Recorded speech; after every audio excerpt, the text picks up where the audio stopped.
This narration of Chapter 1 of Buzby Beach Homecoming, a Buzby Beach novel, is by D.W. Davis, the author.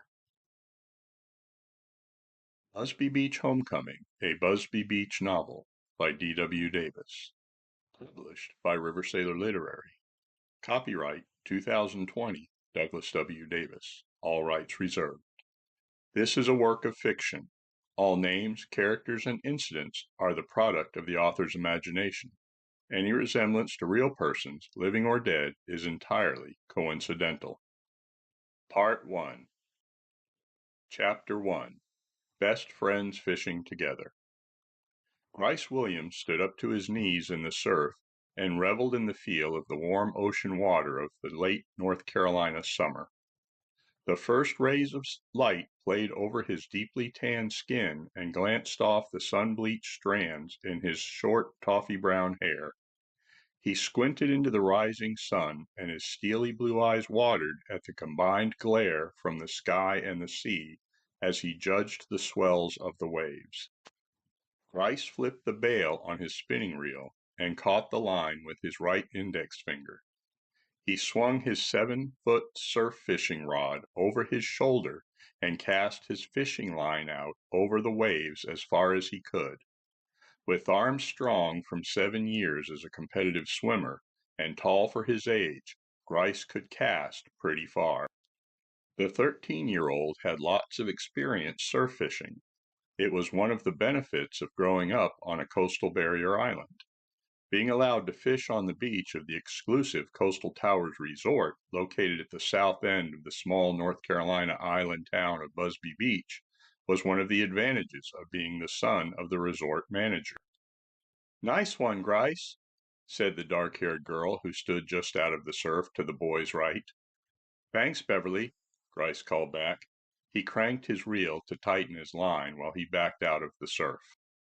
Beverly Phillips was one of Bryce's best friends. She was holding her own surf fishing rod, but the hooks on her double rig were still without bait. The offshore wind tugged at the hem of her t-shirt. It pushed at the loose strands of chestnut brown hair struggling to escape from the faded yellow Buzby Beach ball cap Beverly used to corral her long locks against the vagaries of the sea breeze. The hat Beverly wore was one sold in her family's general store, Buried Treasure. The store specialized in everything beach supplies, from kids' plastic pails and shovels to inflatable rafts. They also sold screen-printed t-shirts, hats, and visors, sunscreen, and beach chairs.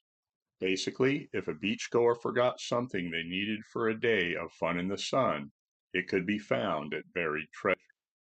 After he watched Bryce cast his line, the teen's other best friend Scooter said, "You call that a cast?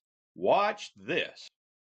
Though his real first name was Byron, he'd been Scooter to nearly everyone since he was a toddler. Beverly, his older sister, insisted that 3-year-old Byron looked like Scooter on the Muppet Show, and the nickname stuck. Scooter stood 2 inches taller than Bryce, despite being 3 months younger. He was the same height as Beverly, even though she was 11 months older. He waded into the surf until the waves knocked against his hips. The boy didn't care about getting his board shorts wet. When he cast his line, the weight on the end of the rig broke water a good 10 yards farther out than Bryce's. Rory, the youngest of the Phillips clan at 9, took his turn next. Though deeply tan like his siblings, the summer sun had not done much to lighten his almost black crew-cut hair. He waded into the water up to his knees with his 6-foot fishing rod and threw out his line. Beverly preferred to let the boys cast first. Then she knew how far she needed to throw her bait out to beat them. When it was her turn, she took her time putting shrimp on each of the 2 hooks of her double rig before she waded out until the waves were just above her knees. Beverly ignored the splashing of waves dampening the hem of her running shorts. The soon-to-be sophomore went farther out than Bryce, but not as far as Scooter. She flipped the bail on her spinning reel and made a cast smoother than any of the boys. As a result, her bait landed several yards past Scooter's. Beverly turned around and flashed a triumphant smile. With everyone's bait in the water, The four friends backed out of the surf and slid their rods into white PVC rod holders stuck deep in the sand and sat down on their beach chairs to wait. Scooter ran his hand over his head of short brown hair. You know, Grice, it sucks that today is the last day of summer vacation. Grice blinked his eyes to clear the salt spray. I can't wait until we're out of South Hanover Middle. I'm ready to start high school. Beverly snorted. High school isn't so great. There's lots more homework, and the teachers don't like to give anyone a break. Scooter leaned forward in his beach chair so he could see past Grice and looked at his sister. You're lucky you skipped second grade. It's 1 year less that you're stuck in school. She sat back in her chair and muttered, Sometimes it doesn't feel lucky. Skipping second grade wasn't Beverly's choice. It was a decision her teachers and parents made for her. Grice turned to her. I think you're wicked smart. You're the smartest kid I know. Beverly turned a smile on Grice, a smile that of late tended to make Grice's skin tingle. Thank you, Grice. At least someone around here appreciates. Before Beverly could finish what she was thanking Grice for appreciating, Rory called out, Scooter, you've got a fish on the line. The fish bending Scooter's rod was a Virginia mullet. Where there was one, there were usually hundreds. In seconds, all four friends were reeling in their own catch. The mullet run lasted several minutes. Each of the friends caught several of the medium-sized silvery gray fish. By the time it wound down, and their bait remained untouched for several minutes, there were enough fish in the cooler for several meals. Rice was the first to reel in his line, peel off his t-shirt, and announce he was going for a swim. Scooter and Rory followed in close order. Beverly told the boys she wasn't going swimming because she was meeting her friends Tony and Ariel at EJ's Donuts. Then they were going shopping for last-minute school supplies with Tony's mom. Tony's mother, Mrs. Manelli, owned Tidal Fashions, a high-end swimsuit shop that also featured designer sunglasses. Her store was on the same commercial block along 12th Street as Buried Treasure and EJ's Donuts. Tony, whose full name was Antonia, always wore the latest in ladies' swimwear.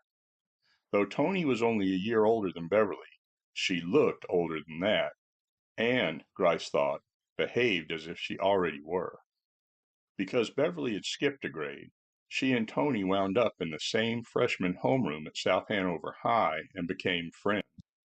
Ariel, Summer, and Beverly met in kindergarten at Buzby Beach Elementary School.